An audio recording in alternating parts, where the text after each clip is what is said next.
It's the weekly waffle. We're back. Excuse myself, as Dan is, and we're using some of our more serious faces here today because we've. It's been alleged that our quaddie was a result of some assistance, thanks to the weapon. How's the Bombers going, Dan? Well, it worked. They finished 11th. They finished 11th. I'm just desperately hoping that my mighty demons have been proven to be found on go slow for 6 years of crap we've had to watch. But, excuse me, good result at Caulfield.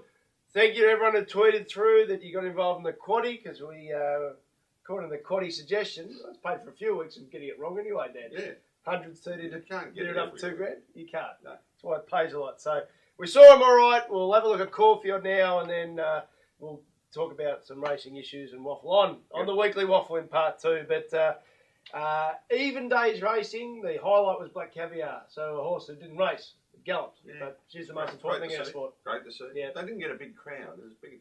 I think they were expecting a few more. Yeah. 5,000 not turned up. I think they were betting on 7 or 8. But why do you need to go if you can watch it on telly or close up? It was good. I would have liked to see Luke wear a mic and maybe a camera or something like that. So give us a little insight. Some tricks as well. Nah, it's great. I mean, to think that after England, we all assumed that was it. Never see her again. And the owners have put the pills on the line and said, we'll have a crack. So good on them. Built like a battleship. It looks like an all horse. Yeah, I loved it when she had her head tucked down about the 600 to go over a click up and the head just came straight up. Yeah. And I love the fact it was on all the sports news because it was good to have some stories that weren't involving stewards being threatened or jockeys betting. On Twitter, in America, there were people in bars watching it on the TV screens because it was part of the Australian racing coverage, and they were tweeting out how great it was to see her. So she's got fans everywhere. She's the best we've ever seen. Anyway, as a sprinter. Race 1, I got wrong because I thought Spending is a stakes class horse on what it did. First up at Flemington when it won on debut over 1,000. 1,400, Craig Williams. You know what Craig Williams does? He goes forward and tests them. So it was just tested and couldn't sustain it. Well, the 2 leaders working out of it, didn't they? Ross Gamble and Spending, and the first 3 came over the top of it. The winner was okay. Well, here's the dynamics that's changing in Australian racing. You like it or lump it. Now, Winter Chiller, first off, from a form perspective, always going to be wearing one at the 400 metre mark at Caulfield on a dry day. Second last, third last, and fourth last will last 3. Yeah. That means all the leaders stop. But Winter Chiller was truckloaded across the totes from ratings players. Yeah. Blokes who were really impressed by its maiden win. Vince Accardi, I'm going to talk to you about Vince's stuff on daily sectionals, gave it a good push. So they're the people who can't get accounts with corporate bookmakers. Yeah, of course. So it was 10s into 7s. Yeah. It was 10s into 9s on the bookies, but on the totes, across all totes, that's when you knew that the ratings blokes smashed it. So good result for them. Third horse went pretty good too. Are there any? I think it's an improver. Yes. Hung under pressure. Yep. The second horse ran into a little bit of a dead end, might have cost it the race, but it's a good race. And Winter Chiller, sometimes you see these with small stables. I think it's learning by racing because they can't get that depth of horses around them in track work. It just keeps on. That's its best experience, not in track work. Because I think Ross McCoy's got 2 horses. It's never run a bad race. It's shown ability every start. No, it should go on with it. Metastasio was truckloaded. It won easily. I'm not sure about it, though, over 1,200, because one thing I start looking for now, straight after the line, like about 50 metres after the line, when they do the pan back? Yeah. Geez, they caught it quick. Yeah. And I know he shut it down, so it's one of those hard ones. But it can be deceptive, but you like to see them stride on. Yeah. I don't think Snowden rates a top bracket. So it's not a Miracles of Life's league stratosphere. No. So we saw I said couldn't win. Who's that? Miracles of Life. Yeah. No, we've all. I did go to Grand for 5 days. Race 3 was that one? It's a superstar. Superstar. Oh, seriously good horse, superstar. Yeah. So sure. But sectional times were fantastic. Seriously good horse. You watch its winner at Chuka if you've got access to Vision, if you're paying for it. It was crap on New Year's Eve. 30th, it was nothing to it. There was nothing. Blinkers went on sale and it's gone from boom, boom, and then boom. Now I rate it $7. I'm not disappointed they rate it $7 even though it was $4.50 because that's when you try and let the market tell you something. The market told you it was about to go from there to there and do that. It was just so truckloaded, particularly with 2 very confident backed horses in Hosting and Albrecht, who's just a horse. And he came into you could tell before the start that he wasn't going to perform. Right. He wanted to go to the start. When he walked in, he was bellowing and carrying on. Very hard to run when you got one, too. Yeah. So I'd wait and see Albrecht. I'd just wait and see if they can get on top of that. I think. But Force Command, Cole Spoon. I gave Force Command a good push. 60-1 as much was bet. Now, all right, didn't win, but it ran second.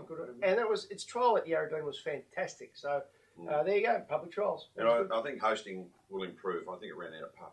Yeah, it's a good one. Because they ran fast sectionals and it just couldn't sustain the run.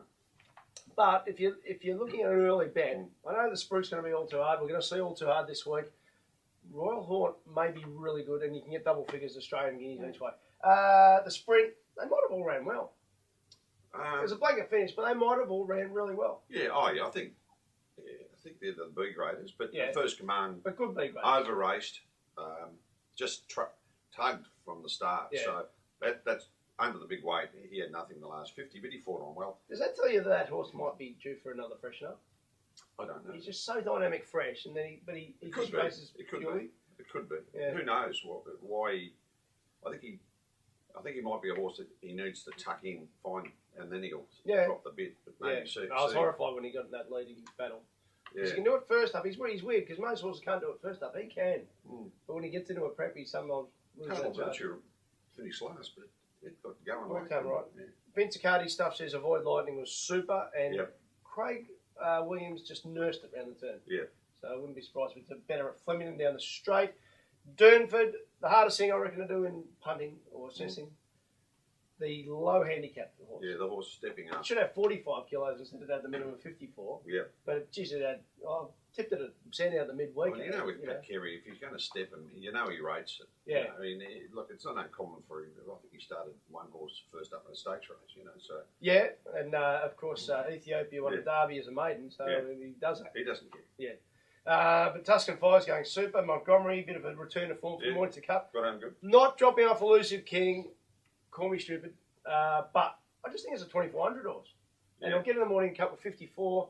You'll get each way odds. You've got Mooney Nolan. Just keep it on anyway. We'll see. White Universe probably doesn't run 2,000. Yeah, and it's obviously had issues. And that I'm kicking myself, and I apologise for those who followed me in there because, it ran well at Flemington. But a trainer, they patch up their horses and try and get the best. But as a punter, part of your fundamentals should be to avoid horses like that that have clearly had issues. A year and a half off. Yeah. I mean, it's a long way back. Future Solution, God bless it. Yeah. Kane Harris, horses going good, aren't they? Horses going good. Now, got to give it a bit of advice here, Dan. Daniel Stackhouse, he ain't an elite Saturday jockey, no offence. But he knows his horse. And I've been giving him some advice. I like this theory. When a jockey knows a horse really well, you don't have to penalise the jockey for not being Michael Wright or Craig Williams. And he gave that every chance. I was confident the speed map he'd get in, and he did. Once he was in, he was over the odds. And what happens with the market at the moment, I reckon, there's so many statistical players, they'll risk Daniel Stackhouse every day of the week. Yeah, you get overs on the job. Yeah. I don't often bag Luke Nolan. Yep. Very rarely. And I'm not a known jockey bagger, but I thought he's right on Infinite Energy. I think he lost the plot. He sat too long. Yeah. He should have just let it truck in. He asked it to go from standing still to sprint.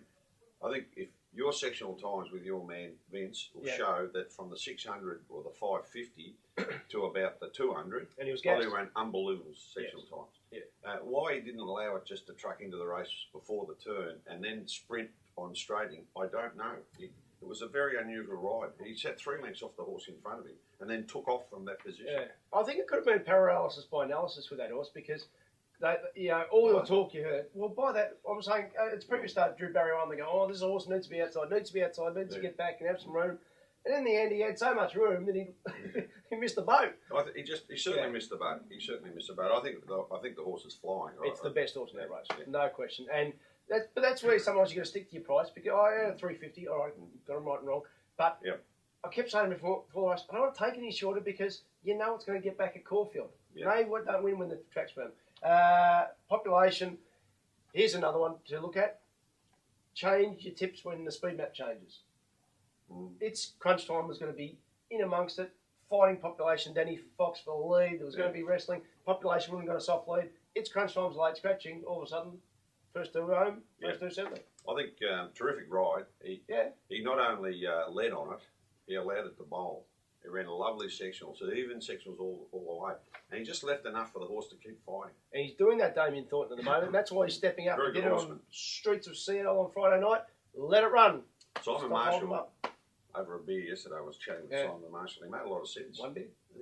Maybe I'd had too many beers for him to make a lot of sense, but he made a lot of sense. Talking about Damien Thornton's riding ability is because he's a great horseman. Yes. Loves equestrian work, dressage and all that sort of stuff. Just loves being on a horse. And that told in that ride. And finally, music shop. We got the money. We got the quaddie. The race was a pile of crap. Don't worry about it as a form race, but we got the result, and that's all we wanted. They walked, box seated, they got the money. Well done, Damien Lane, but good old fashioned last race, mares race. Last race, mares race, box seat. So that's it. That was Caulfield. We were happy. We'll talk some racing issues next. Thanks to the weapon.